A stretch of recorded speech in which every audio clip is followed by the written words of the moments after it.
Yeah, sorry about that. I was almost late because I was looking at garden chairs because my mum wanted some chairs for the garden, and so yeah, I was looking at some. You got to really shop around for stuff nowadays, because ironically, one of these stores was actually cheaper than um. Well, I'm not going to shout them out because because I'm not. But if you want to know, I can do. But yeah, was late because I was looking at chairs. Never a sentence I thought I would say. But we move. For natural resources and renewable energy, will Westminster listen to the people of Wales? Or is it another case of Westminster knows best? Yeah. Mr. Speaker, devolving the Crown Estates would actually be very risky for Wales, given the fact that at the moment the revenue spent by the UK Treasury is invested across the whole of the United Kingdom. But I can assure the honourable gentleman that this UK government... Hi, Rose. Why not give Wales the option to spend the money how they want? The Crown, whatever, can be the head of it. They can be the ones who fundamentally own it. But why not give Wales the kind of power, the devolved power to, to invest the money how they see fit, Government will be absolutely committed to seeing renewable energy spread across the United Kingdom alongside our other priorities of halving debt, halving inflation, cutting debt, ending small votes and reducing NHS waiting lists in the areas where we're responsible for doing so. Mr. Speaker, Anglesey leads the way in renewable energy, and yet it's being let down by poor connectivity. This week, the Britannia Bridge closed suddenly, and given there's a 7.5-tonne limit on the Menai Suspension Bridge, it's created absolute chaos. Does the Secretary agree with me that Labour in Cardiff should be focused on building a third crossing? Well, if the government puts the money up, I'm sure they could do. The lady representing Anglesey is absolutely right about this. The Welsh Labour government need to start building roads and start building bridges as well. We now come to Prime Minister's questions. Just in time. Sean Hodgson. Question number one, Mr. I Speaker. begs he asked about Braverman. He has to. This morning I had meetings with ministerial colleagues and others. In addition to my duties in this House, I shall have further such meetings later today. Sean Hodge. Thank you, Mr. Speaker. Does the Prime Minister agree with his friend, the Tees Valley Mayor, that the National Audit Office must investigate the Tees Works affair? And will he share details of all conversations he has had on the subject with his former Chief Secretary, the member for Middlesbrough South, and the current Levelling Up Minister, given that they've all received donations from Ian Waller, one of the project backers? So I'm not going to deep dive into what's going on at Tees Valley because it's very messed up and very dodgy from what I've heard and what I've read. There are certain videos on it that there's many factual inaccuracies. So I'd be careful what you watch and who you kind of listen to on this stuff. But from what I've heard, it's looking very corrupt. That's all I'll say. Well, Mr. Speaker, honourable friend, the Levelling Up Secretary has already announced an investigation into this matter. But what I would say, it's just the same old. Same old corruption from the Tory party. Yeah, I agree. All we get, after years of neglect, it's the Conservatives that are delivering for Teesside. After years of neglect, the Conservatives are delivering for Teesside. Bruv, your party has been in charge for 13 years. Who's been the neglectful ones? If that's the case, who has neglected Teesside for the last 13 years? Because it wasn't the Labour Party. Because I've got news for you, Chief. They weren't in charge. Your party were. God, we've started badly. Mr. Speaker, everyone here has NHS trusts in our constituencies grappling with backlogs. So can I highlight the commitment and hard work of the Gloucestershire Hospitals Trust in bringing down the waiting list over 18 months ahead of the government deadline and fast reducing the over 65 waiting list? Does my right honourable friend agree with me that those who imagine that the opposition has a magic wand up their sleeve to solve these problems need look no further than the woes of the Betsy Cadwallader board in North Wales under Labour political control for a generation? Well, Mr. Speaker, as very word specific there, Raven. They are not delivering for Teesside, they're delivering Teesside, yeah, absolutely. my honourable friend says, Gloucestershire in particular has seen a significant reduction in A&E waiting times since December. We recognise, of course, though, there is more to be done, and that's why we're delivering on our plan to recover urgent and emergency care to ensure that people get the care they need easier, faster and closer to home. Leader of the Opposition, Keir Starmer. All right, let's see what the Knight of the Realm has. How many work visas were issued to foreign nationals last year? Oh, he's going to do his boring lawyer shtick again. He's going to do his boring lawyer shtick. I'm going to ask you a question I know the answer to, and you're not going to answer it, so I'll answer it for you, and, it's going to be very boring. Well, Mr. Speaker, the new statistics, as the honourable gentleman knows, will be out later this week. The most recent statistics we have, as the ONS said at the time, contained a set of unique circumstances, including welcoming many people here for humanitarian reasons. They're not work visas. The figures are out. It's 250,000 work visas were issued last year. He knows that answer. He just doesn't want to give it. Okay, and the new numbers tomorrow are expected to be even higher. The Prime Minister stood on 3 Tory manifestos. Each one promised to reduce immigration. Each promise broken. They all stood on those manifestos as well. What? It's not just boring though; it's ineffective. Like, people watch this stuff and they don't care because it doesn't resonate with them. That's the problem. It's more than boring. It doesn't resonate. That's the issue I have. Stephen Flynn, he gets 2 questions and he lands them. This brother gets 6 questions and he misses 3. Why does he think his Home Secretary... Hold on. I'm going to hear this question. Those who don't want to hear it, we know the answer. Keir Starmer. They all stood on those manifestos.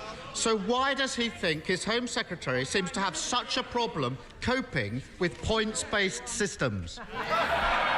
All right, douchebag, let's do this. So the points-based system, it basically means that if you have enough points, you can come to this country. So it's much easier for you to get a visa. So if you say, for example, if you need 15 points to come here, and you'll say you work in coding, for example, and that's worth 20 points on the immigration system, you can come here without a problem. So that's why you get such high numbers with a points-based immigration system, or potentially. Australia's the same. They look for very specific people to migrate there. So if they need, say, hospitality workers, they can lower the points needed for hospitality workers or increase the amount of points given to hospitality workers so they can go to the country. I mean, it's not a tough one. It's not even a great question. So he's wasted 2 there. I'll be honest. He's wasted 2 questions with that one. If you disagree with me, feel free to stick that one in the comments, but very lame from Starmer. Well, Mr. Speaker... I get the point he's trying to make, that the Conservatives promised they'll bring immigration for tens of thousands and whatever, but that's a dumb policy for them to put in their manifesto. I'll be honest, it's red meat for the base for something they will never actually achieve, because it would damage the economy massively if they did that. And the same respect will be shown, Prime Minister. Well, Mr. Speaker, just this week we announced the biggest ever single measure to tackle legal migration, removing the right for international students to bring dependents. I mean, it won't do much. All you're going to do is deter more international students coming here. That's all this dumb policy will do. Because if you've got children, for example, or your parents are vulnerable or whatever, and you have to look after them, they're not going to come to this country. They're going to go to the other countries, potentially in Europe or America or wherever, depending on the rules, where there are other great universities. So all you're going to do is lower the amount of students that come here who pay a tremendous amount in fees, and some of them will stay here long term, and that helps the economy a lot. You're bringing people that have credentials to come here. So it's a very stupid policy the Tories are doing here. Toughening the rules on post-study work and reviewing maintenance requirements. So toughening the rules on post-study work. So what you're doing is you're saying to people, you're going to come here, you can get a BA or an MA or whatever, MSc, whatever qualifications you're going to get, and we're going to make it much more difficult for you to stay in this country because we're a bunch of knuckleheads who don't value high-skilled workers. You might as well just say that up front. It's moronic. We're about 10 minutes into this, and I've already lost my brain. So that's great. I'd fit in well here. But what is the honourable gentleman's contribution? There are absolutely no ideas. There is no no semblance that there would be any control. Why? Because he believes in an open-door migration policy. I mean, he doesn't, but... double straw man's here. Mr. Speaker, if anyone wants to see what uncontrolled immigration looks like, all they've got to do is wake up tomorrow morning, listen to the headlines, and see what this government... Order. Mr. Bristow, I think you're going to be leaving. Just kick him out, bro. I'm asking you to leave now. Just kick him out. Otherwise, I'll name you. Oh, he kicks him I'm out? not having it, and I've warned you before. It's the same people. Oh, he's kicked someone out. Oh! And the same will happen on this side.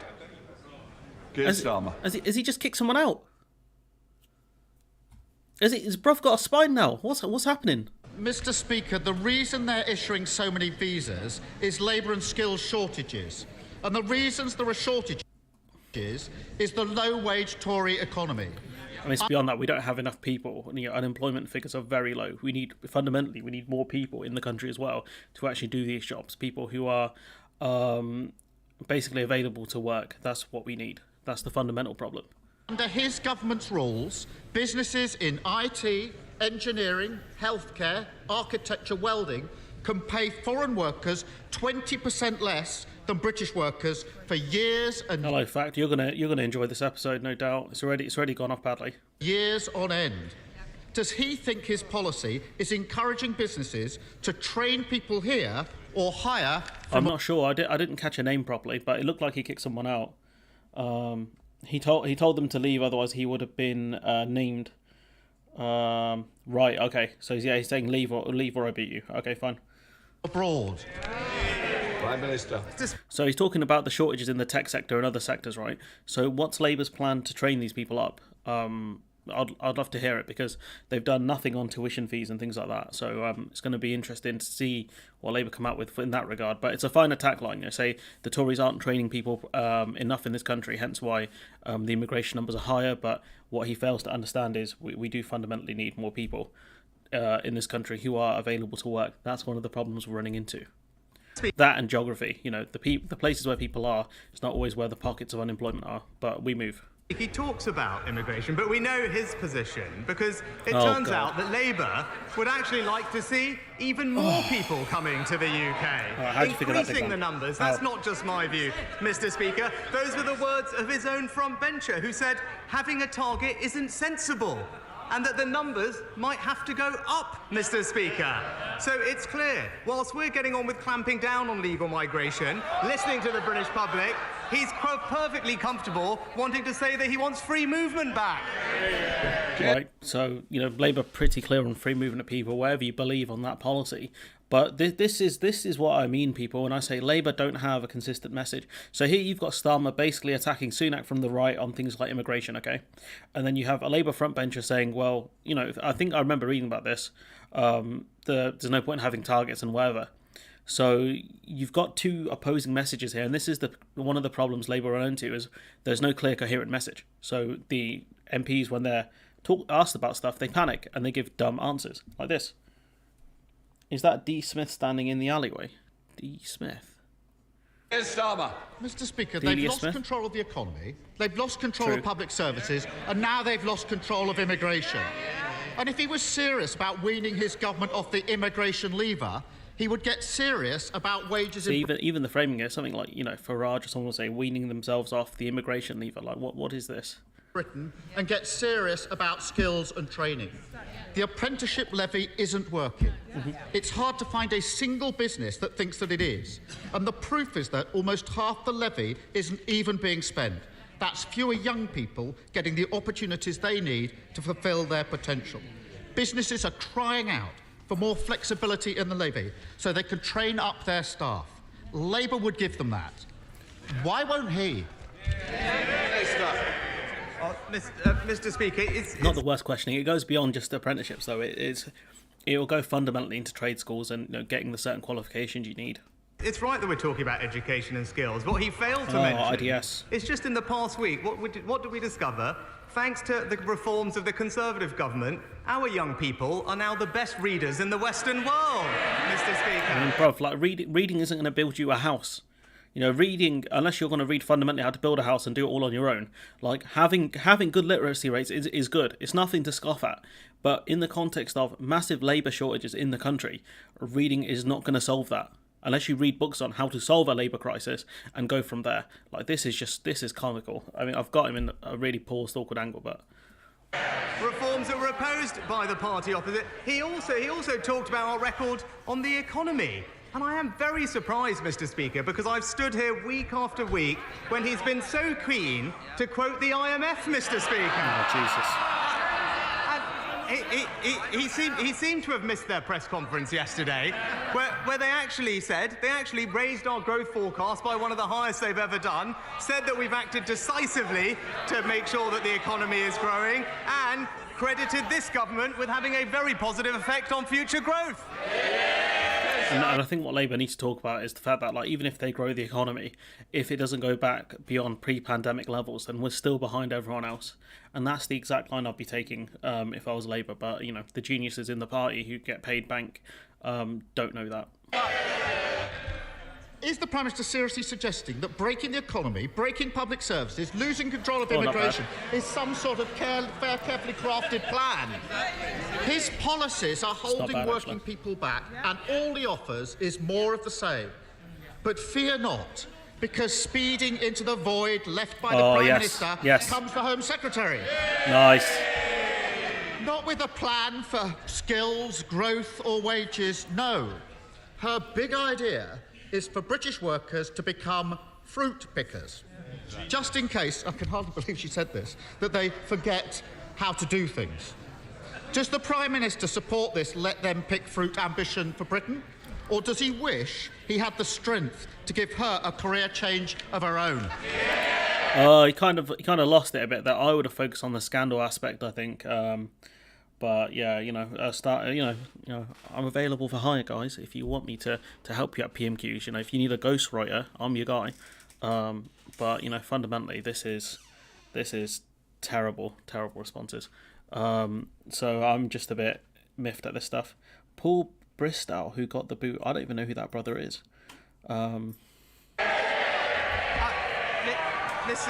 Mr. Speaker, he talks about public service, he talks about the economy. Again, I think he's just failed to notice what's going on. The IMF, as they've said, it's right here, Mr. Speaker. Our forecasts, which he was very keen to point out just a few months ago, now their forecasts are that we will have stronger growth than Germany, France and Italy, Mr. Speaker. What do they say? They're saying that we are prioritising... Yeah, he's just going off a script. What's right for the British people, Mr. Speaker. He talked about public services, I said. Best reading results in the Western world. When it comes to the NHS, what did we just discover last week? Ambulance waiting times at the fastest response in 2 years, Mr. Speaker.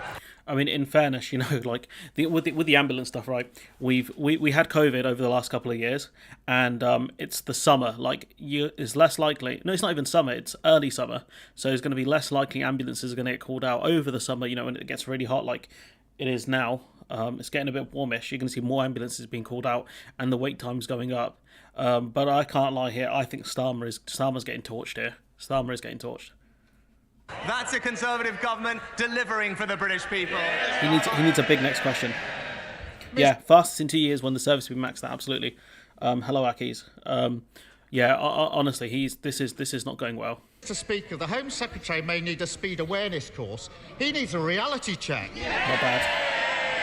This mess on immigration reveals a Tory party with no ambition for working people and no ambition for Britain. Just the same old failed ideas, low wages and high tax. Labour would fix the apprenticeship levy, fill the skills gap and stop businesses from recruiting from abroad if they don't pay. I ain't gonna lie yet. I don't really know what the apprenticeship levy is. I'll be real with you guys. Pay properly. That's because we're the party of working people. What does it say about him and his party that they won't do the same? Prime Minister. Mr. Speaker, I think he said it 6 times, but I don't think we actually know how he's going to do any of these things, Mr. Speaker. Again, you know, it goes back to the point. Even Campbell made it, right? And you're going to see a billion tabs open. Even Campbell said it recently, right? That Labour needs to give public answers if they want to win the next general election. Former number 10 strategist. This is Alistair Campbell, and whatever your opinions of Campbell, you know, over the Iraq War and anything else, right? He's an absolute waste man. But there's one thing he knows, right? Is he knows spin, he knows elections, right? And the problem is Labour don't have any policies, not any ones that people know of, not really, apart from us junkies in the chat. But point being, he goes, like, you know, Campbell goes, quote, "Lots of the front bench I speak to say we've got loads of policies, the people just don't know them yet. Well, that's not the people's fault. You've got to have a really strong, clear you got to have a really strong, clear strategy and message and policy that connects with people," end quote. That's Alistair Campbell, who's no joke. You know, if you want to look at a bunch of comedians, right, there's comedians here, you know, biggest clowns outside any circus, here. And if you look at the front bench, absolute jobbers have no clear message on what they're going to do. And in these interviews, they get pieced up because they all have different messages. That's the problem. I got r/whooshed. Did I? No way. Ain't no way. You're gonna have to tell me what happened there. You're gonna have to tell me. But point being is, Labour don't have policies. They're gonna get pieced up in PMQs over it. I think somehow, by some miracle, Sunak has actually won this exchange here, and I don't know how that's possible, given all the scandal around Braverman, because he's not gonna thingy an investigation. He's not gonna do an investigation into. Oh, sorry, there's the chairs I was looking at earlier. Into what happened. So I'll just Google r/whoosh quickly. A subreddit about people who missed the joke satire. So there you go. That's what r/whoosh means. People who missed the joke. But point being is he's missed completely the Braverman scandal. He might have one more question. Let's see if he's got one more in him. Let's see what he's got. And look, that's the difference between us, Mr. Speaker, because every week we hear a lot of empty rhetoric from the honourable gentleman opposite, but in the past week we can measure ourselves by actions. What have we done on this side of the House? We've introduced new powers to curb disruptive protests. I mean, you've made disruptive protests ridiculously difficult, and you've given police the powers to stop and search people for no reason and arrest them. You know, I'll cover that more soon. In terms of the damage these laws have done, and you know the fact that people that were handing out rape alarms and were volunteers for Westminster City Council to make sure, you know, people weren't violently attacked, were arrested by police and held overnight. So we'll be discussing that, but this whole, like, these bills are just laws even are just abhorrent. We're protecting public services against undisruptive strike action, Mr. Speaker, and we have new laws to stop the boats. What has he done? He's voted against every single one of those. And that's the difference between us. While he's working on the politics, we're working for the British people. It's ironic. It's ironic that Sunak is talking about this stuff when we've seen more, peaceful, Just Stop Oil protesters who have blocked up roads. So these laws haven't even done what the Tories are claiming they have done. They're just going to be used by, like, the Met Police to clamp down on peaceful protesters. That's what's going to happen, and clamp down on anyone they don't like. Yeah, people hit the like button. People. Thank you, Mr. Speaker. James, you're going to have to explain the joke I missed as well, because yeah, you're going to have to explain how I was r/whooshed. Have all witnessed how Putin is carrying out his savage war against Ukraine. He commenced it, he is the aggressor, and he cannot be allowed to win. That war is now at a pivot. I think we've seen more disruption over the last 12 years than we've seen since 97. Honestly, since 97, probably since Major. You know, from what I read about John Major, you know, apparently he was mired in a lot of scandals. That's the last time I think the country saw this amount of scandals, like cash for questions and stuff.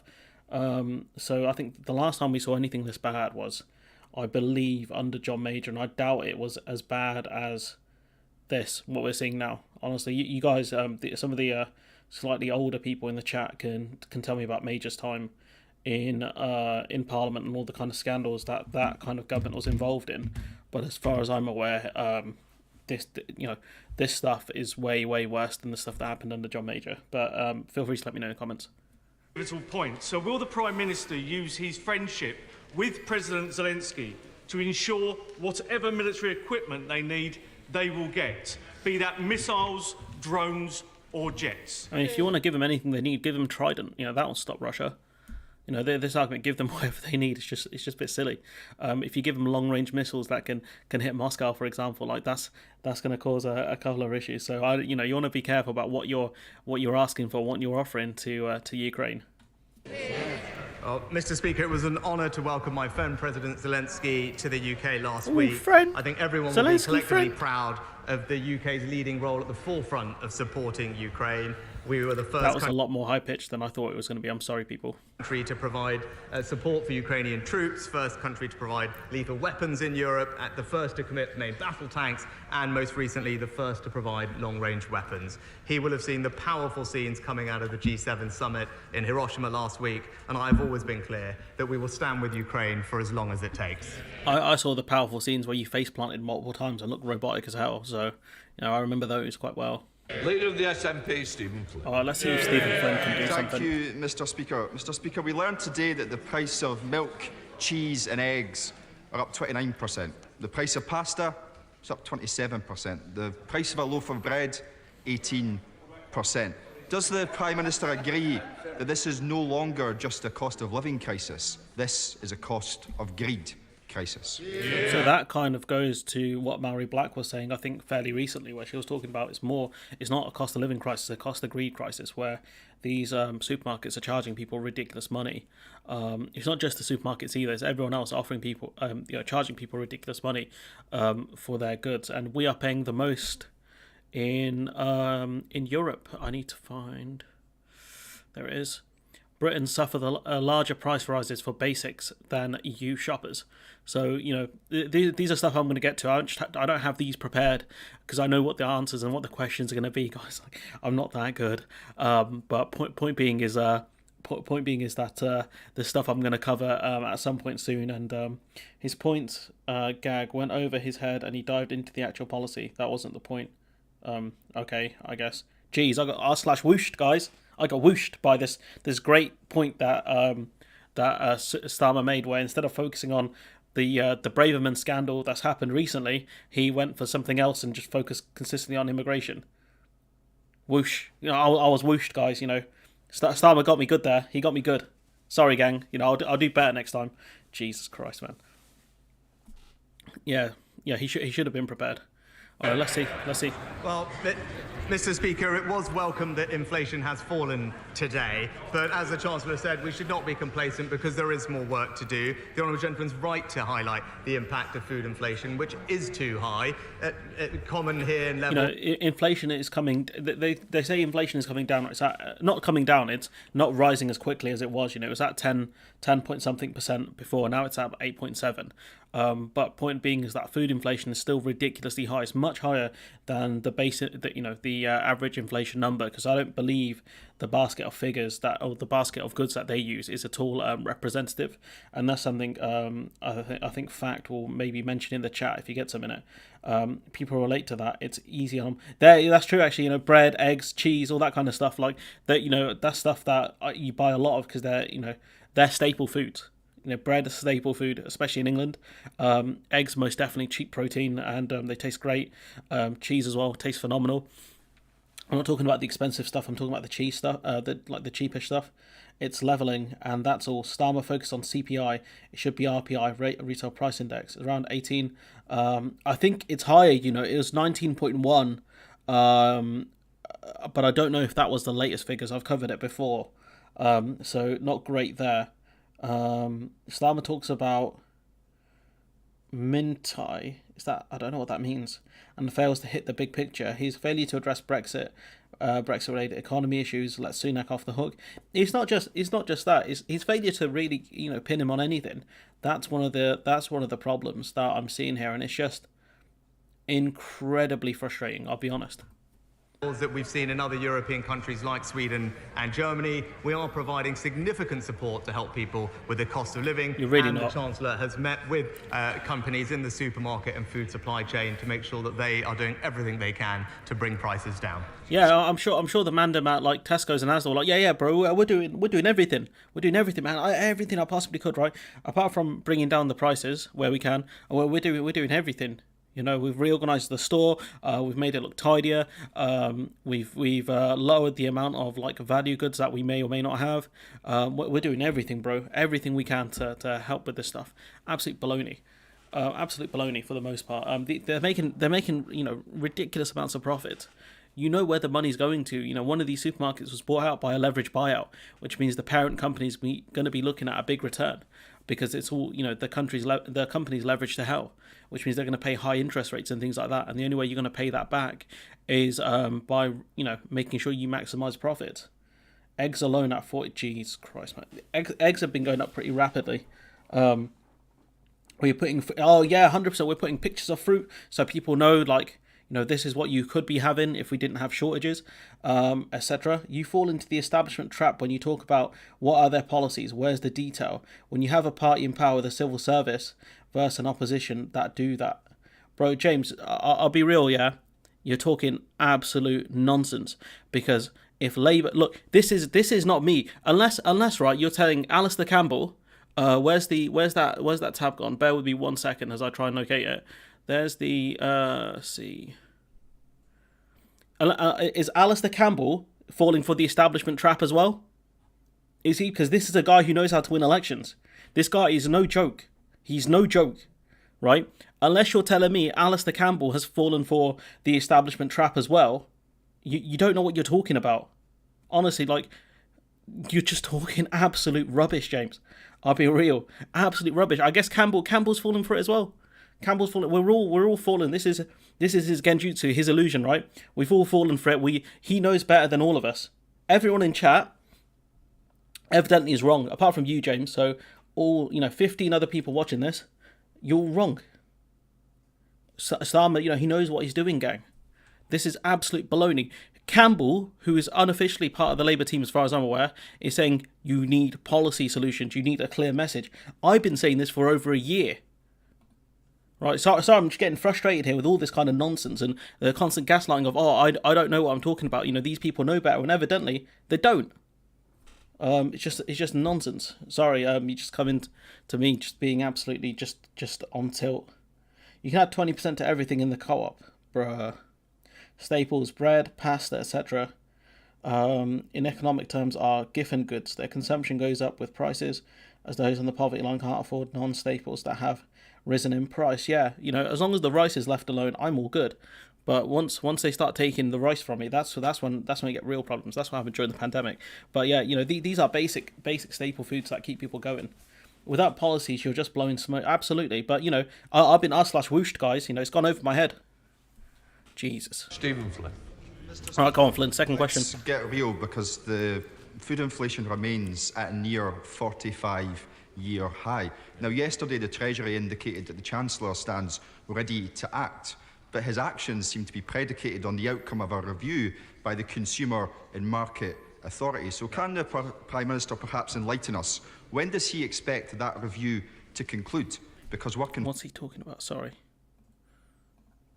When does he expect remains at a near 45-year high? Now, yesterday the Treasury indicated that the Chancellor stands ready to act, but his actions seem to be predicated on the outcome of a review by the Consumer and Market Authority. So can the... I've not heard. Does anyone know why? What's going on with this review? Food and... Bear with me 1 second. I'm just going to go back over that just one more time. Yesterday the Treasury indicated that the Chancellor stands ready to act, but his actions seem to be predicated on the outcome of a review by the Consumer and Market Authority. So can the Prime Minister perhaps enlighten us? When does he expect that review to conclude? Because working families can't afford to wait much longer. Yeah. Well, Mr. Speaker, honourable gentlemen will know that the CMA is independent of government, but the Chancellor did meet with them recently to discuss the situation in the grocery industry, and it'll be for the CMA to make decisions on that. But we're doing everything we can to help consumers manage the challenges of the cost of living, Mr. Speaker. But if the SNP wanted to do their bit, maybe that they could reconsider their deposit return scheme, which has been, it's very clear what people have said. It says, as people have said, it will reduce choice and increase prices for consumers. I don't know what bro's talking about. Like, I know that deposit, that bottle deposit scheme is meant to incentivize people to return, like, I think it's, bottles and cans, in order to they get some sort of money back, or some countries they do it so you get like discount on public transport, stuff like that. Why is the House so well behaved? I think it's because the Speaker near the start was like, "You guys keep messing around, I'll kick you out." So I think that's why he's decided to do his job for once. Very nice of him. The Primary Care Access Plan published this month is a very welcome and substantive one, and my constituents want to see rapid delivery of it. So how quickly will the government... I don't know, possibly QA. Yeah, pretty much chatty about that. Yeah, they were told, he is told, like, get out, basically. Get out or I make you leave. Start providing the £645 million to pharmacists, and how quickly will the SAS doctors come to GP surgeries to make prompt access to primary care a reality for my constituents? GP surgeries is one, and my constituents want to see rapid delivery of it. So how quickly will the government start providing the £645 million to pharmacists, and how quickly will the SAS doctors come to GP surgeries to make prompt access to primary care a reality for my constituents? Does anyone know what he's talking about? SAS doctors? What's bro talking about? What's he talking about? And the money to pharmacies, like supporting the pharmacies is fine, but asking pharmacists to give actual medical advice is a bad idea, because most of the time they'll be like, oh, you can try and take this for it, but they're gonna say to you should really see a doctor if it's a problem. I know, because I have tried. Minister. Well, Mr. Speaker, I thank my honourable friend for his contributions to our primary care plan. He and I both know that pharmacies already work to help many people with their health needs, and to help deliver on our priority to cut NHS waiting lists. They will be put front and centre of our primary care recovery, with £645 million of additional funding that will be released later this year as pharmacies start to provide more oral contraception, more blood pressure checks, and crucially, for 7 common ailments like ear infections or throat infections, pharmacists will now be able to provide you with the medicines that you need. And no doubt they will do so at a cost, given that typically for infections, I think you need like antibiotics. As a kid who got constant infections, and once every other year we'll go down with the chest infection, I can tell you, it's no fun. SAS doctors are specialty doctors and specialist grade doctors. Oh, okay, fair enough. That is a group that brought out GPs contracts, but look it up. I will try at some point. If I get time. Mr. Speaker, 1/4 of the population of Northern Ireland are on a health waiting list. Our workers are on strike for fair pay, and our public finances are in a mess. Will he give a commitment that the Treasury will immediately begin work on a public sector rescue package? This is what annoys me, guys. This one button thing, like, just let it die, guys. Go full open or do both buttons. It looks stupid for a start, and you're just risking the button popping. Honestly, just stop it. This is very 2010s. Let it die in the 2010s. We can transform. It was an allusion to speeding points. Wow, got him. The health dumb. It was, either talk about it or don't. But he should have focused on that scandal. It's really bad what Braverman tried to do. It wasn't, getting caught speeding is one thing, but trying to cover it up and get civil servants to try and sort stuff out for you and claim a fine and expenses is dumb. Yeah, Colin Eastwood, SDLP MP for Foyle, Derry. Okay. Service. And ensure that our public sector workers are given a decent wage. And will he join with the people of Northern Ireland, Mr. Speaker, in telling the DUP to get back to work? James is the only one who got it in chat, I think. Oh, Mr. Speaker, as I've been clear, I firmly... Is bro wearing chinos? What's going on here? We believe that Northern Ireland is governed best when governed locally, and I agree wholeheartedly with him that the major challenges he raises can only be properly addressed by the restoration of the institutions. But I also understand the immediate and pressing concerns he raises, and that's why we've prioritised health in the Northern Ireland budget for this year with £20 million. There's a sweet, right, that they used to sell in this country. I can't remember what it was. It was red and white, and it just looks like that dress that lady's wearing. It's very, like, I know my honourable friend that sweet was really will be nice, an important but it's a very contributor weird to look. the conversations that the Secretary of State is having to embark on public... Pretty sure that's a private school guy's tie as well. What's going on with people's outfits today? Service reform and restore the executive. Thank you, Mr. Speaker. So I'm just getting distracted. Not a great joke, but virtually nothing ever said here would make for even a painful open mic night. I mean, you've gone back. It's just, James, you're backpedaling, mate. It's embarrassing. Weeks ago, I raised the issue of AI with the Prime Minister. Only since then, we've seen announcements from firms such as BT that tens of thousands of jobs... Mate, I tell you, yeah, I'll be real. It's very, like, if you're meant to be dressed professionally, right, I would say dress professionally. Like, fair enough, you're wearing a suit and whatever, like, like, it's just a bit goofy. Like, at least Zahawi, like, he looks like a serious geezer here. This dude needs to straighten his tie out. Looks pretty serious, though. Like, if you're going to go to the trouble of wearing, like, a suit and stuff, or, like, business attire, like, at least look, like, decent wearing it. No, I'm not, look, man, if I wear a suit, I'll look goofy. But, I'm not one of these dudes who can afford a tailor. Are likely to be lost to this new technology, but many will be created. I mean, I'd be the most annoying teacher ever, right? I'd be the most annoying teacher ever, but 100% I would be that teacher who would be like, straighten out your tie, sort your look out, all of this kind of nonsense. I'd be that kind of douchebag teacher. Does the Prime Minister agree with me that we look need at this to geezer. map Look at the this. jobs and the regions that will be most affected by artificial intelligence? What's going on? So that we can... Why wear a tie if you're going to wear it bent, honestly? Target the skills to prepare Britons for the jobs of the future best.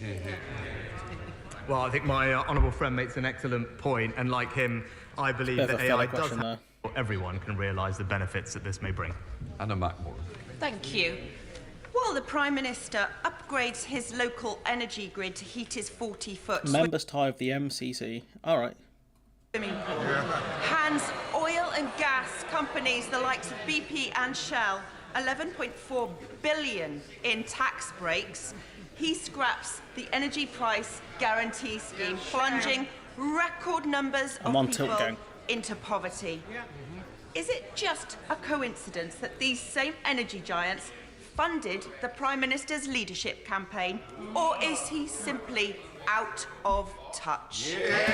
Boom. That's a good question. She hits him for being out of touch, and then she goes on for the energy companies that Sunak has failed to windfall tax properly, right? And she's saying, look, are you corrupt or are you out of touch? That's an actual good question. That's an actual good question. She should be on the front bench. She could do better. With that one question, she'll do a lot better than the majority of these jobbers here, honestly. Rayner aside. Mr. Speaker, what we are doing is taxing the windfall profits of energy companies. No, you're not. They have an opt-out. 90% of the money, if they don't have to pay in tax if they reinvest it into the country. If they do it in like oil drilling or whatever, they won't be taxed on it. So this is nonsense. So they'll only be paying 10% more in tax, really, especially considering the enormous profits they made and the fact that they're price gouging people. You're talking baloney, and this is what Labour need to do when they talk about this stuff, is say, actually, you're wrong. And using that money to help pay around half of a typical household's energy bill. The way they have paid the people's energy bills is through borrowing. Support is worth £1,500. It was extended in the budget by my right honourable friend, the Chancellor. And the Chancellor for boredom. The right honourable gentleman are putting members to sleep. Look forward to energy bills coming down. Yeah, she looks very uncomfortable. It's not for the first time today, I think. Which hopefully will be happening very soon. Kevin Foster. Thank you, Mr. Speaker. He will recall the commitment he gave to the Building a Brighter Future plan for major investment at Torbay Hospital back in January. Does this commitment remain unchanged? Well, I congratulate my honourable friend on his continued campaign to improve Torbay Hospital. I'm delighted to reconfirm the government's commitment to major new facilities there as part of our new hospitals programme, and I look forward to further work progressing in the months ahead. New hospitals, Speaking of new hospitals, this is one I'm a bit late on covering, but no one else has, so I might just stick with it. Building work pending on many of the 40 promised hospitals, right? Remember when the Tories kept saying we're going to build 40 hospitals? And again, in fact, this is more your area of expertise than mine, but most of these hospitals are waiting for their final budget, and I think a lot of them don't. Some of them don't even have planning permission yet. Bear with me 1 second. Planning. See, ministers have aimed to have 6 ready for 2025, but none of this group has full planning permission or funding yet. So, if fact is still here, I'll ask him if it's the case they want these hospitals up by 2025 and they don't have full planning permission yet. Do you think they're going to have them built at what point do you think they'll have them built if they have not got full planning permission yet? If you're still here, I'd love to hear you answer that question. Thank you very much, Mr. Speaker. Under the Conservatives, so much of the UK's potential is going untapped. Anemic growth, falling... Don't really care for bans that much, but honestly, it's like this, right? If you're going to go to the trouble of wearing business attire, right, at least wear it properly. That's my only gripe. 3 years after planning permission on average. So no chance by 2025 then. And what about funding as well? What if the funding has not been promised yet? Would you say, what would the issue be there? And also, 3 years after planning permission, pretty quick on average. That's quite fast. Living standards and declining international competitiveness. Just this morning, a solar power company developing an innovation from Oxford University said that the UK is the least attractive market in which to base its business due to a lack of incentives. But let's go back. That sounds like a good question. Let's go back quickly. Company developing an innovation. A new hospitals programme, and I look forward to further work progressing in the months ahead. Thank you very much, Mr. Speaker. Under the Conservatives, so much of the UK's potential is going untapped. Anemic growth, falling living standards and declining international competitiveness. Just this morning, a solar power company developing an innovation from Oxford University said that the UK is the least attractive market in which to base its business due to a lack of incentives. This is a homegrown company that could have provided well-paid green jobs lost to this country thanks to the government's lack of an industrial strategy. So why does the Prime Minister think it is that each week more and more promising businesses are choosing to leave the UK? And this is the thing, guys. Like, some of these companies will be offered incentives by a lot of other countries, because they know what these, the value these companies bring, the jobs that they'll create, etc. So they know it's worth, the taxpayer paying a bit of money in order to get these companies to stay, hopefully long term.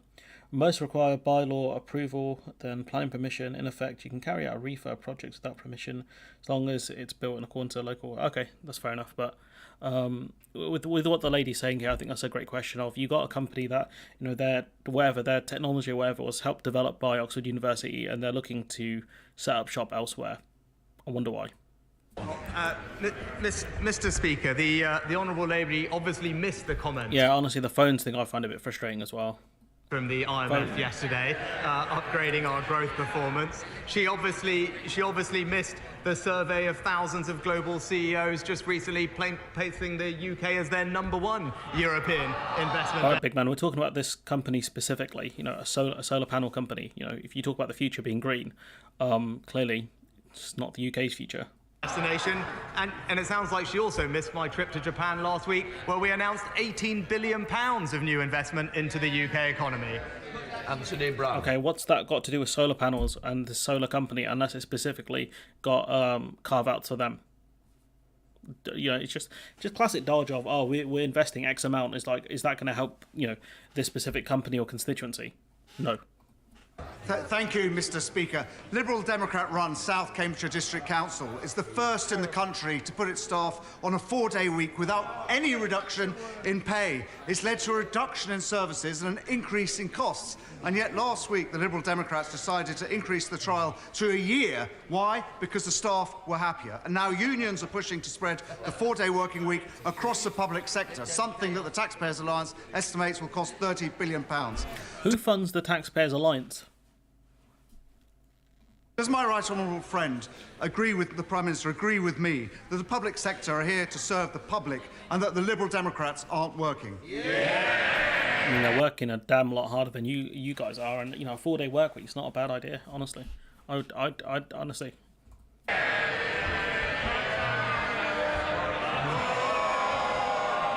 Oh mate, I've got one for you actually on that one, because like I said, I'm working on this stuff, right? So here's the battery plants in Europe, right? And so you've got all of these. The pink ones are active, right? So you've got, I don't know which specific countries these are based in, but you can see how many Europe have, right?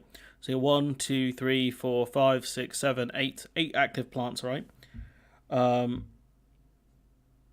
You've got 8 active plants, right? How many has the UK got? 1 planned one. That's it. 1 planned. Map is wrong. What, the FT map? Battery plants in Europe. You sure about that? Spain is up and running. Right. Okay, fair enough. So they've got an extra one. That's even worse. Mr. Speaker, public servants should rightly focus on delivering for the public and taxpayers, and it is disappointing to hear from my honourable friend that his local Liberal Democrat council is not doing this, reducing, as I heard, staff contact hours and costing residents more. I urge the council to reconsider their decision, because his residents and constituents in South Cambridgeshire District Council clearly deserve better. Thank you, Mr. Speaker. In Lewisham, we are gearing up to mark the 75th anniversary of HMT. Can't be having people spend time with their families. You've got to be at work all day. You've got to be working hard, all day, every day, on the grind until you die. Them's the rules, because you ain't never going to retire, because they keep raising the retirement age. Empire Windrush arriving in the UK. And our Deputy Mayor, Brenda Dacres, is coordinating our local events and is herself a daughter of Windrush generation parents. Now, sadly, at the same time, she is organising advice surgeries for families who have been denied their rights and are still waiting for support from the Windrush compensation scheme 4 years after it opened. So, with this landmark anniversary coming next month, will the Prime Minister commit to ensure everyone finally gets the compensation they deserve? It's a good question. With the Windrush stuff, some of these people, I'm not being funny here, they are actually dying before they get any compensation. Some of these people are a lot older. Some of these people should have been given health treatment and they didn't receive it because of the government's, I want to say incompetence. I don't want to say it was malice. I really want to say incompetence in this case. If I say malice, that's a lot. It's a lot darker. It's a lot darker.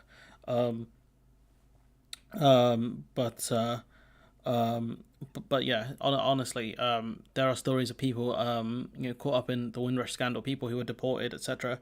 Raven, don't do this. Don't make me do it. Don't make me do it. But they were not given compensation on time. Waited 4 years. 3 prime ministers. You had in that time. You had Liz Truss, Theresa May, Boris Johnson, Liz Truss, and now Rishi Sunak. 4 prime ministers in that time who have not dealt with it, and it's not because of all the constant reshufflings, all that stuff. It's because the government fundamentally don't want to do it. They don't want to do it.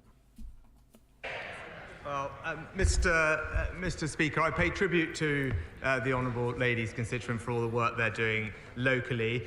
The Home Office and the government is delivering on the vast majority of the recommendations from Wendy Williams' report into this situation, and we've already paid out or offered... It's another weird tie.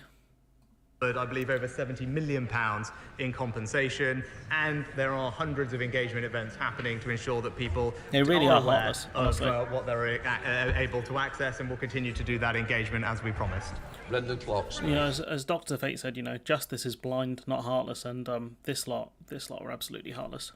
Thank you, Mr. Speaker. Bassett Law has benefited from the multi-billion-pound Step Fusion project, 20 million in levelling up money for Worksop Town Centre, and will now be part of one of the 20 areas selected as part of a new £400 million levelling up partnership. But my constituents in Retford feel neglected by the Labour District Council, which has yet to apply for any funds for the town, and is more concerned with trying to play the two towns off against each other. Could the Prime Minister confirm that there is... It is an ugly tie, isn't it? There's no reason whatsoever why Retford cannot benefit from this latest investment, and would he accept an invitation to visit Bassett Law to see the great impact government investment is already having in the area? Well, I thank my honourable friend for his kind invitation to visit, and I shall certainly ask my office to keep it in mind. But as he said,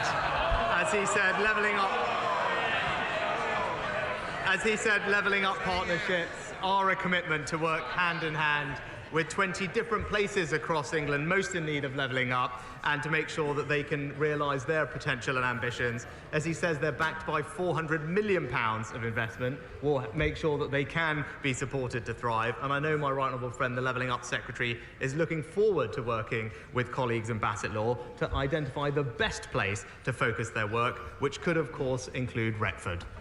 Stella Creasy. Thank you, Mr. Speaker.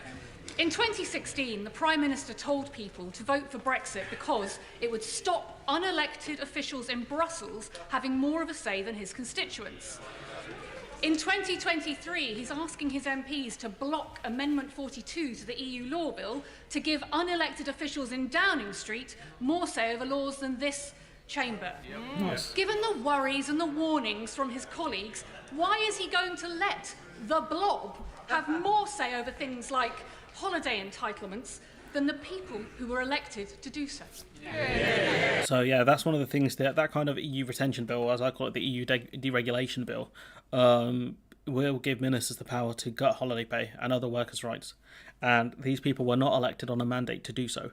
So these people, they've killed democracy, especially with bills like that. You know, the anti-protest bills, the retention bill, all of this stuff is abhorrent. Mr. Speaker, that's just simply not the case. It simply is the case, let's be real.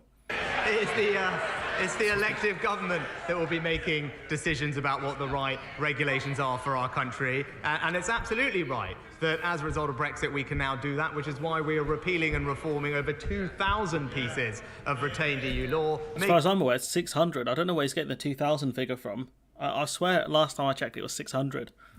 Making sure that our statute book reflects the type of rules and regulations that are right for the British economy and will deliver growth and cut costs for consumers, and that's what our reforms do. Robin Moore. Thank you, Mr. Speaker. A key issue which has haunted Keighley for many decades is child sexual exploitation and grooming gangs. I want to see a full Rotherham-style review into child sexual exploitation across my area, but yet Bradford Council's leader and our West Yorkshire Mayor both refused to back one, due to political correctness getting in the way, simply sweeping this issue under the carpet. So will the Prime Minister, for the sake of victims, work with me to ensure that our local leaders do the morally right thing and instigate a full Rotherham-style inquiry across the Bradford district? Well, I don't know the specifics. I don't know why these, if these council leaders are blocking these kind of reviews and whatever. But, you know, unless they've been involved in some sort of wrongdoing, which I'm not going to insinuate beyond that, absolutely there should be investigations into any sorts of these sorts of cases. Should absolutely be, because what we saw in Rotherham was absolutely abhorrent, where the police refused to get involved, the council refused to get involved, and they covered this up, and there were so many victims. So many victims. Councils and police should, regardless of what the ethnicity of someone's ethnicity is, they should absolutely get involved if they think crimes are happening. This is just ridiculous. If we've got to be careful because it's a Tory party and Tory framing, etc. But honestly, if what he's telling is the truth, then I'm very concerned. Well, Mr. Speaker, can I thank my honourable friend for campaigning on this? As I've said before, we shouldn't let political correctness stand in the way of keeping vulnerable girls safe or indeed holding people to account. As he knows, it's for authorities in the local area to commission local inquiries, and I have no doubt that he will continue to encourage them to do so. For the government's part, we've commissioned the relevant inspectorate to examine current policing practice in response to group-based... Yeah, it is local issues being discussed in the National Parliament, but when you have the local powers that are, allegedly, I'll throw that in there, allegedly blocking things, then I don't have an issue of it being discussed in the National Parliament. Sexual exploitation of children, and the Home Office will not hesitate to act on its recommendations when they are published this summer. The Chamberlain. Thank you, Mr Speaker. Before I was elected, I worked for a number of years in learning and development in both the police and the private sector, and I'm sure we can all agree that training is absolutely vital to encourage innovation, creativity, but also for compliance. Given that seems to be a particular issue for the Prime Minister's Cabinet at present, will he agree to support my ministerial training standards bill that I'll be presenting later today? Mr Speaker, Mr Speaker, as the honourable lady knows, there are processes and procedures in place for ensuring professional standards across government. With regard to training, what I am pleased we're doing is rolling out the lifelong learning entitlement. I don't know, dog. When you're caught with a speeding ticket and you try and get taxpayers to pay it off for you, and then you kind of I told you can go on a course to get rid of it, and you're like, I want a one-to-one course because I don't want people knowing about it. I don't know, dog. It's a bit dodgy about ministerial standards. That's all I'm going to say. Mr Speaker, to ensure that people at any stage in their career can get access to years of government subsidised financing, to ensure that we have a workforce that's fit to the future and everyone can realise... Suella looking for the civil servants who snitched on her. ...the opportunities that are there. Steve Bryan. Thank you, Mr Speaker. Owen Carey died just across the river from here, underneath the London Eye, after suffering a severe allergic reaction while out celebrating his 18th birthday. God. He'd simply eaten a chicken burger at a restaurant, which, unbeknown to him, and despite his asking, had been marinated in buttermilk. Owen's sister Emma, who is my constituent, was in Parliament last week with her dad and her brother for a debate on food labelling and support for people with allergies. They're fighting for Owen's Law, which is campaigning, among other things, to change the food information regulations surrounding allergy labelling in restaurants. It's attracted huge support. So will the Prime Minister meet with me and Owen's family to see how we can be sure something positive comes out of this tragic loss of a young life? Yeah. I'm lucky, like most people, I don't have any allergies, but I imagine, like, even if you are careful about getting the right information, like this person did here, Owen, and he asked them, is it the case that obviously there was no dairy or whatever used here, and they told him yes, it is the case, and he should be fine to eat it, and he wasn't. I think that's something restaurants, I know they talk about like putting calories on the menus and stuff like that, and there's a lot of discussion around why that's a bad idea. That's fine, but when it comes to the specific ingredients used, if they are allergens, they should be put on the menu, and I think staff need a lot more training on that stuff, on whether stuff, like how things are made, because you get all sorts of issues. I think there was one case where someone bought a sandwich. I'm not going to mention the shop name because I'm not 100% sure on it, but it did contain peanuts or something like that, even though the labelling said it didn't, and that person died. I think she's like a 16-year-old girl or something like that, and there's a lot more that needs to be done when it comes to people with allergies, because the stuff it can be fatal for them. Absolutely can be fatal, and it's something that's easily avoidable. Well, Mr Speaker, I thank my honourable friend for raising Owen's case, and I know the whole House will want to join me in expressing our condolences to Emma and all of his family over what happened. I will absolutely ensure that my honourable friend gets a meeting with the relevant minister to discuss food labelling appropriately, so that we can make sure that things like this don't happen. Ian Paisley. Thank you very much, Mr Speaker. Will the Prime Minister instruct his officials to publish the list of 1,700 veterinary medicines that will no longer be made available to Northern Ireland vets and the agri-food sector after the grace period has ended? And will explain to the Ulster Farmers Union why that list has not been given to them? And would he agree to meet with me and the Ulster Farmers Union, go through that list and show us sesame seeds. Okay. This has removed the border in the Irish Sea.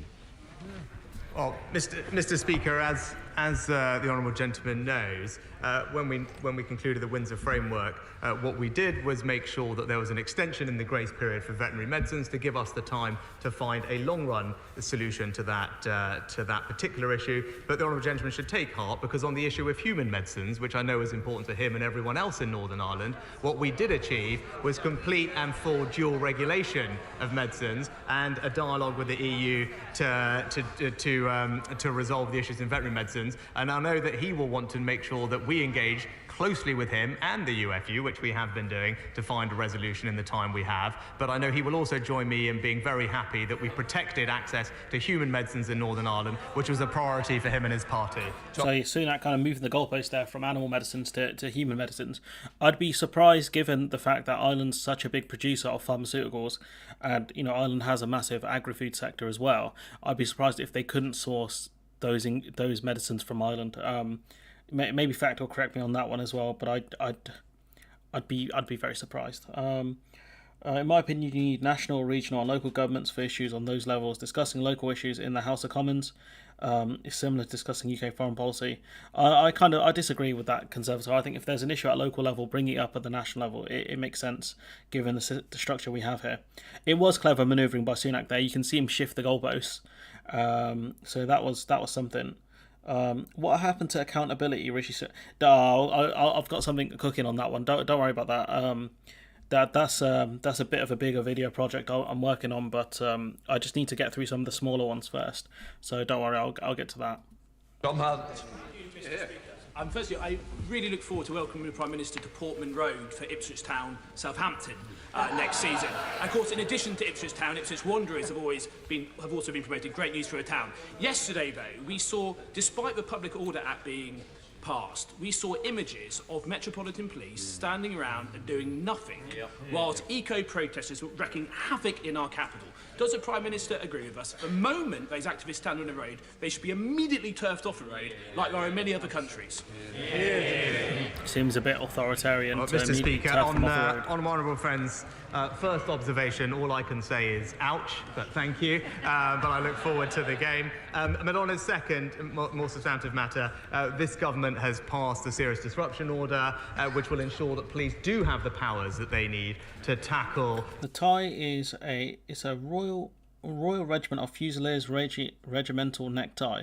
A few of the Conservatives are wearing other. Do these people serve in the military, or are they just cosplaying?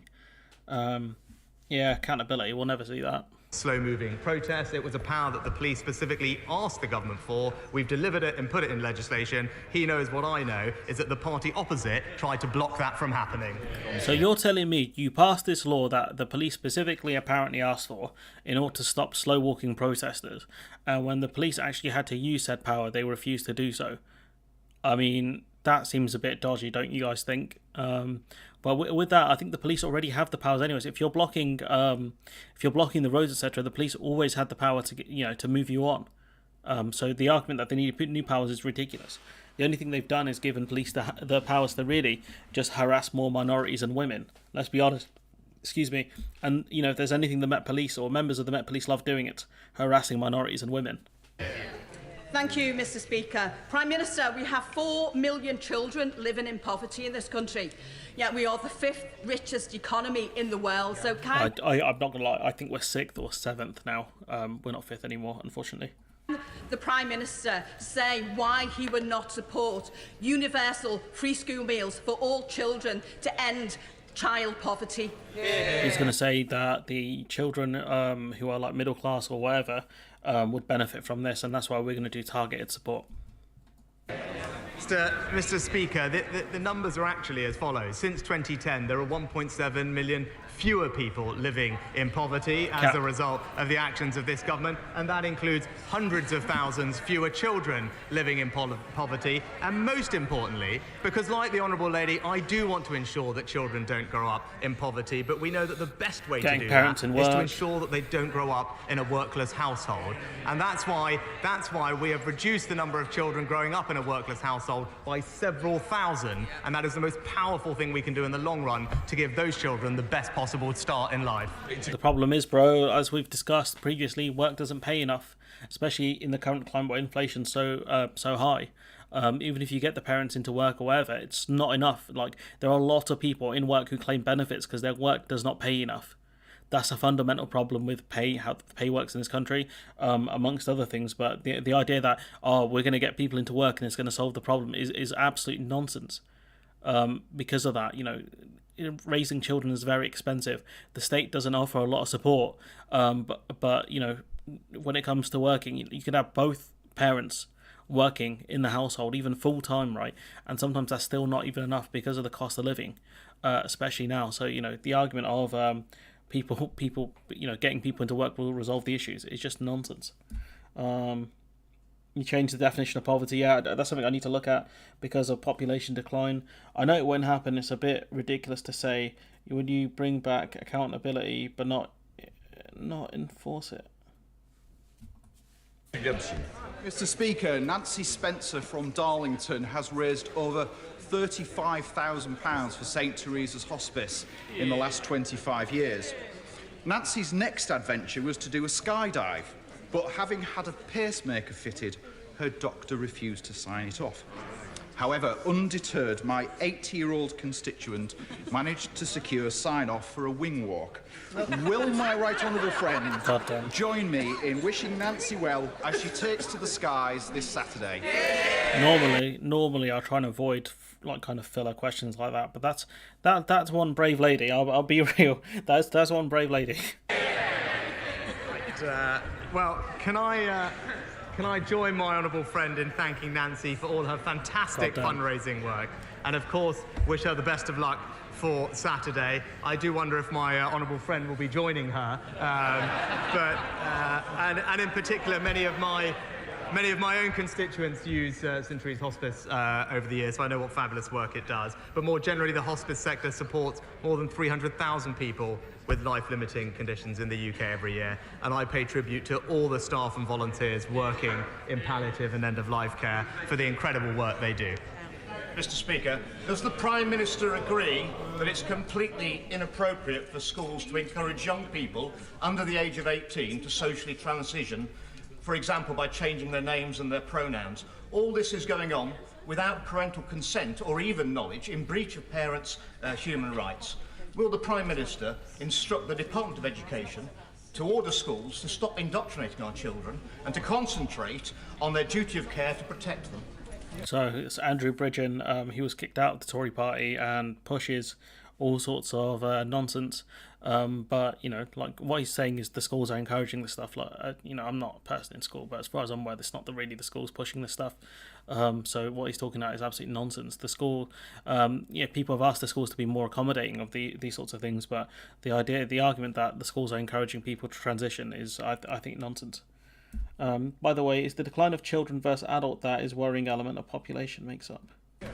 Well, Mr. Speaker, I've been very clear that when it comes to matters of sexual education and PHSC, it is absolutely right that schools are sensitive in how they teach those matters and that they should be done in an age-appropriate fashion. The Department for Education is currently reviewing the statutory guidance and curriculum that goes to schools so we can tackle this particular issue, because there have been cases raised with the government and others where this has not been the case. I don't think that's acceptable. We must protect our children, and that's what our new guidance will do. Thank you, Mr. Speaker. Last year, the independent members of the Betsy Cadwallader Health Board in North Wales became so concerned about the board's finances that they arranged for Ernst & Young to produce a forensic accountancy report which revealed serious misconduct on the part of several senior board executives, including a conspiracy to falsify accounts.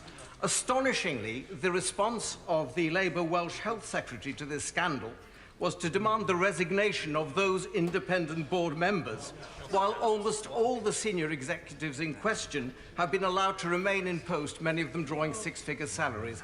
Does the Prime Minister agree that this disgraceful state of affairs should be investigated by the police, and does he further agree that it demonstrates why Labour are unfit to run important public services in any part of our country? I mean, how much do you guys spend on test and trace again?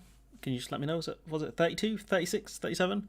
How much do you guys waste on that? Mr. Speaker, as my right honourable friend knows, I am deeply worried about the Betsy Cadwallader Hospital in Labour-run North Wales. It has been, as he said, in special measures for 6 of the last 8 years, and as he remarked, the official audit said there was worrying dysfunctionality. I do hope this issue is investigated properly, and I believe my honourable friend is in contact with the Secretary of State for Wales to take this further. Mr. Speaker, working people are barred from receiving legal aid if they earn £12,750 a year. That's nonsense. Not the point he's making, but the fact they set the legal aid bar low. I mean, 12,000 is not a lot of money, and lawyers are very, very expensive. Maybe the Tories are copying their actions on dealing with the Sue Gray report, potentially, yeah. But the bar the Tories have set for how much you have to earn to get legal aid is an absolute joke. And it's one of the reasons why the legal system in this country is ridiculously stupid. So why is the Prime dysfunctional Minister forcing the British public to foot the bill, which I think is Boris currently Johnson. £250,000 plus, for the Right Honourable Member for Uxbridge and South Rushlips, alleged lying inquiry? Why can't he stand up for the British people? Is it because he's too weak? Question of the day, that I think, which is Johnson hired an all-star team of Lord Panic and the Mandem, and what you've got is a situation where we're paying £250,000 for it. And one of Johnson's biggest problems is that because it's the Cabinet Office who are the client, that's caused Johnson a couple of problems recently. But the fact is, if you earn over £12,000, the set limit, we say if you earn over £13,000, you won't be eligible for legal aid. And you've got a guy whose base salary is about £80,000, and he's making more and more money off speaking gigs and all the other stuff. And the taxpayer are thanks fact, no worries. You've got a guy who's making ridiculous amounts of money, right? And the government are paying for his all-star team. Good night, mate. Mr. Speaker, it's actually a long-established process across multiple administrations that Such former as? ministers are supported with legal representation. But £250,000 to hire Lord Panic, one of the most renowned lawyers in Europe. Get out of here. Left office to deal with matters that relate to their time in office. That has been the practice for many years, as I said, across multiple political administrations, both Labour and Conservative. No question, Dean Russell. Thank you, Mr. Speaker. Thank you. I welcome the government's ongoing engagement to ensure that mental health is treated as equally as physical health. And of course, in my own constituency of Watford, Watford General Hospital, we recently received about £350,000 for improvements to mental health facilities, which will help massively. But given the importance of this issue, would the Prime Minister join me in encouraging fellow colleagues from across the House to attend an event I'll be hosting for the Baton of Hope on the Terrace Pavilion at after PMQs today to raise awareness around mental health and suicide prevention? Thank you. Well, Mr. Speaker, my honourable friend is a fantastic campaigner on mental health, and I'm pleased to learn about all the work he is doing with the Baton of Hope. I'm pleased that we're also putting more government money into mental health services and taking more action on this issue than any previous government, investing an extra £2.3 billion a year, and I would encourage all colleagues to join him in attending the reception on the Terrace Pavilion. That completes Prime Minister's questions. Went over the normal time slot, which is about 1 o'clock, which is a bit weird. Probably because I was tilted and I was a bit angry. Sorry about that if that was annoying for some people. But when you have a guy in Starmer who took about 5 shots there, tried to attack the Tories from the right on immigration and just face planted,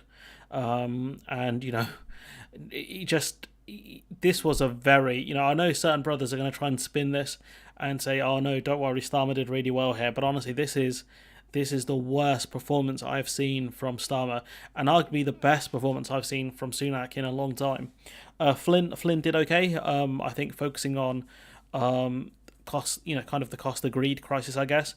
But I think he should have mentioned the enormous profits these companies are making. The record profits they're making. But yeah, Conservative go for it. But just skip to the bit where Starmer is talking. Because you get like a couple of filler questions at the start. But yeah, honestly, what I'd say is it was not a good performance in my opinion. Other people might disagree and have genuine disagreements with that. Some people, we know who they are, will try and spin it for Labour. But honestly, in my opinion, this was poor. Flynn did okay. I think there were a good couple of questions. I think the lady here in red, she had a good question regarding the donation Sunak has taken from the energy companies and why he hasn't done an adequate windfall tax. But I would have focused on that loophole. Don't do this. No, I'm not. My brain is not gonna. I'm not doing this. I'm gonna go get some cans from the shop and just decompress a bit because I've got loads of work I have to do today. But yeah, honestly, yeah, no sound. That's weird. Bear with. I can see it should be. Yeah, I think it just lagged. It just lagged. Did you miss? Doesn't really matter. I'm gonna get a few drinks from the shop and just decompress a bit. But I think this was a poor showing. I've got, like, as you can see, like, I've got a billion tabs open, and I'm gonna need some more because I've got loads of work I've got to do today. So we'll probably call it a day. But no, I appreciate it. The Saturday live chat, that's going to be coming back again this week, hopefully 6 p.m. And I'll put a post up on Friday. If anyone's got any questions, they can post it on there, and I'll address all the questions. And I think that'll be a good format for the channel. So hopefully the people who are there will be there on Saturday, or people here will be there on Saturday, and will have questions for me. So I don't have to come up with loads of random topics to think about. It's a lot easier, I think, that format. But overall, I think not great from the big man. Sunak doing a lot better. Flynn doing well. A couple of good questions here and there dotted around. But yeah, I'll probably call it a day and get some cans from the shop. I'll be real, because it's getting very hot now. I'm struggling. But yeah, I'll catch you guys on Saturday. What time Saturday? 6 p.m. BST, British summertime, right? So whatever time zone you're in, or wherever you guys are, it's going to be 6 p.m. my time. BST, British summertime. So for the people out there who don't know, it's going to be a live chat. I'm going to try and do it every Saturday, at least. And if I have to switch days, then I switch days, but it will be once a week. There will be a community post up, so you can go to the, this is for a separate video, but what you can do is, you can go to the community section on my channel, which if you go to the main page on my channel, you can see home, videos. It's a bit different on mobile, but it'll look pretty much the same. What you want to do is you want to go onto community, and then you'll see, this will be, look, this here, this one last week, this will be the first community post for the live stream. So it's going to look like this. So yeah, 5 Central. Are you sure it'd be 5 p.m. CET? Wouldn't it be 7? No, 6. No, you're an hour ahead. No, you're right. Okay. Actually, I don't understand time zones, I'll be honest. But you'll see, like, just go to the community section here on Saturday. You'll see it. And so just leave a question if you have one. So there are a couple of people who had questions. Someone asked about Clause 4, which I had to Google to see the differences. Someone asked me about my origin story, which I'd rather you guys didn't do that, but if you feel like you want to do that, then fine. Questions have to be PG, them's the rules. Yeah, so every Saturday there will be a community post up. So feel free to ask questions and I'll just address it. And so hopefully if you do miss the live stream, you can just go back and watch it, and you'll have your question answered. If it's like anything like that's going to require a lot of work, I probably won't answer it on the day. But if it's like a request, then I'll get to it maybe at some point. But yeah, I've rambled on for a while now.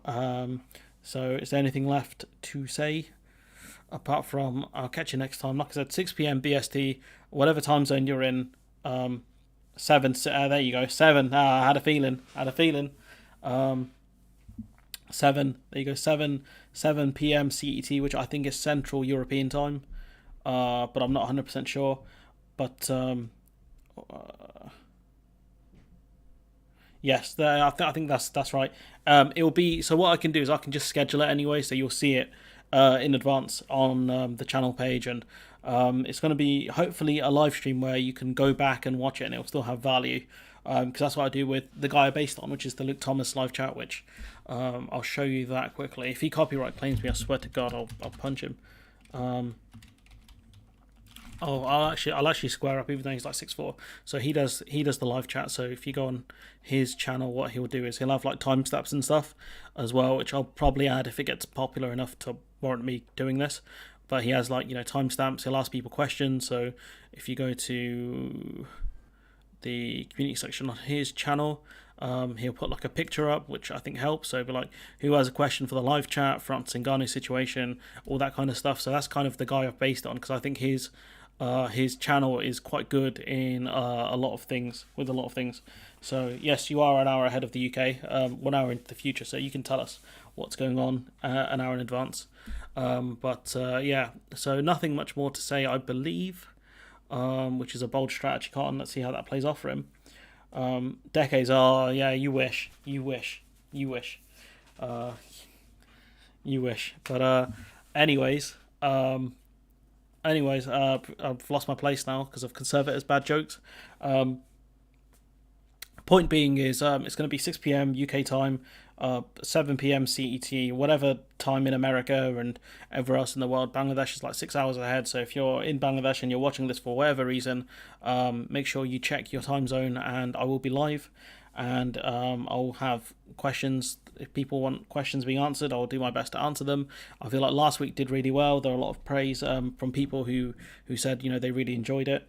So you guys suck. You guys suck. Absolutely, chat sucks. Just fighting for my damn life out here against these people, saying we're decades. Stop giving us reality, guys. I don't appreciate it. But anyways, as I said before I get sidetracked again by people in the chat, it'll be 6 p.m. UK time. Try and be there if you can. If you can't be, hopefully it's worth it if you watch it back. If not, then don't worry about it too much. If you do leave a question, I would appreciate if you did watch it back, because I will answer your question as best I can. Yes, I will see you all Saturday, and that is a good enough cue for me to leave. Bye bye.